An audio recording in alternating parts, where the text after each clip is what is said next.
नमस्कार दर्शक बंधु मिशन शक्ति रे कार्य करुवा ग्राम पंचायत संघर कम्युनिटी सपोर्ट स्टाफ दरमा को नहीं आसला बड़ अपडेट। ग्राम पंचायत संघर जो कम्युनिटी सपोर्ट स्टाफ कार्य करुँच कार्य को नहीं पारिश्रमिक डिपेंड करुच्ची। नुआ गाइडलाइन आसला परे वर्तमान आपण दुईटी हिसाब से पारिश्रमिक पाइपर।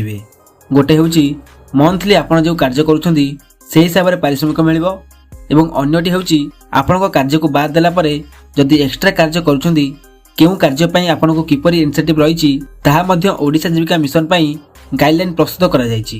तेबे दर्शक बंधु आज भिडियो रे आमे जानिबा प्रकृत रे गोटे एमबीके मासिक भितर केते पारिश्रमिक पाइबे। हेले जानिया पूर्व वीडियो को लाइक करी चैनल को सब्सक्राइब करबा को बिल्कुल भी भूलिबे नाही, काहेकि ना एही भली वीडियो आम चैनल रे सर्वप्रथम आसीथाय। देखंतु ओडिशा रे वर्तमान जेउठारे एमबीके माने कार्य करूछंदी अर्थात प्रत्येक ग्राम पंचायत स्तर रे जो एमबीके माने कार्य करूछंदी तो समस्त वर्तमान मासिक पारिश्रमिक पाखापाखि फिक्स्ड रही। अर्थात तांकर पारिश्रमिक केबे हेले स्वयं सहायक गोष्ठी हो आंचलिक मंच संख्या हो हाउस होल्ड हो ता ऊपर डिपेंड करू नाही। किंतु जा इनसेंटिव रही तो से इनसेंटिव को जदि देखिबा तो निश्चित भाव में यह ऊपर डिपेंड करुछि। गाइडलाइन अनुसार जहाँ भी पारिश्रमिक रही केउ कार्य लगी केते पारिश्रमिक रही ता निश्चित भाव से पारिश्रमिक मासिक भित्तिरे पूर्व पर प्रदान करा जिवो। तो पूर्व 2025 मार्च पर्यंत गोटे एमबीके निश्चित भाव 10,750 पाउथिले। जो 10,750 सेमानकर पारिश्रमिक थिला ता मध्यरु 750 सेमानकर टीएडीए थिला।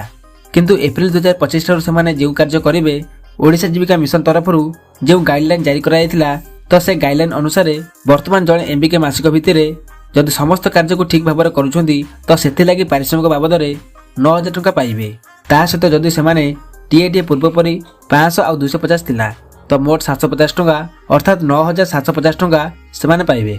यह को छाड़िला परे जो आपनकर इनसेंटिव रही तो मंथली जो इनसेंटिव रही जेपरिक जदि एमआईपी आपनकर प्रस्तुत करूछंदी स्वयं सहायक गोष्ठीर ग्राम पंचायत स्तरीय संघरु ऋण नेबा लगी तो सही एमआईपी हेतु एमबीके द्वारा तदारख करा जाउची। तो प्रत्येक एमआईपी पिछा सेमाने 50 टंका लेखा इनसेंटिव पाइबे। तो एही इनसेंटिव आपनकर मंथली मिलिबो जे आपण मानकर एमआईपी बाबद रही 9,750 को बाद दे तो गोटे ग्राम पंचायत स्तरीय संघ जेतोटी एमआईपी गोटे मासर प्रस्तुत करुछंदी तो ताहारी ऊपर तांकर एही इनसेंटिव डिपेंड करुछि। तबे जेउ महिला माने क्षुद्र उद्योगी हेबे तो सेथि लागि सेमानकर प्रपोजल प्रस्तुत करिवे। सेमाने केउ प्रकार उद्योगी हेबे सेमानकर कोन फाइनेंशियल सपोर्ट रहिछि सेमाने किपरि निज स्किल डेवलपमेंट करिवे सेथि लागि जेउ मानकर फंड प्रपोजल प्रस्तुत करिवे तो सेथि लागि पर मेंबर पिछा तांकु 100 टंका मिलिबो। तो निश्चित भाव में गोटे मंथली जदि सेमाने जेतोटी वुमेन एंटरप्रेन्योर मानकर प्रपोजल प्रस्तुत करूछंदी तो से बाबद सेमानकु एक्स्ट्रा इनसेंटिव प्रदान करा जिवो। जदि आपण से मास से कार्य करू नाहंती ताहाले ए इनसेंटिव आपण पाई परिबे नाही। जदि करूछंदी तो पर मेंबर पिछा 100 टंका पाइबे।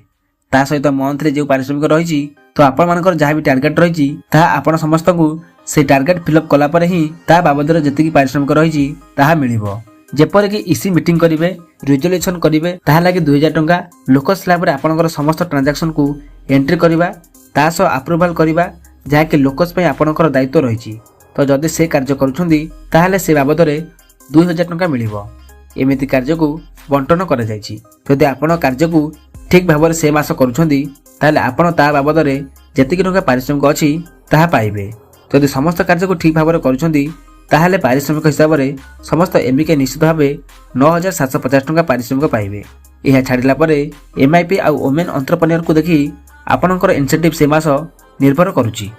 तो दर्शक बंधु यह थिला आपण मानकर पारिश्रमिक कार्यक्रम को नहीं गोटे एमबीके गोटे मासरे केते टंका पाइबे।